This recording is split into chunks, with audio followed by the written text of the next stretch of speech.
Hi guys, this is Judy and for today's video, gagawa tayo ng dilata sisig gamit ang meatloaf. Tara, samahan niyo ko. Una ay tinanggal ko muna yung meatloaf sa can. Siyempre, paano natin gagawin ito? Ang astig dito kasi ayun, natatanggal siya ng kusa pag wala kang can opener.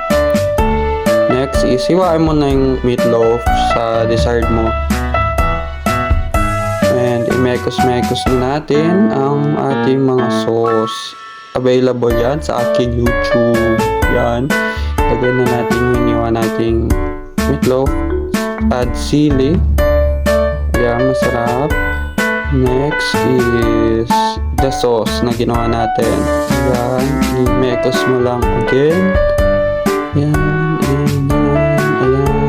And voila! May pang-ulam ka na. That's the end of our video.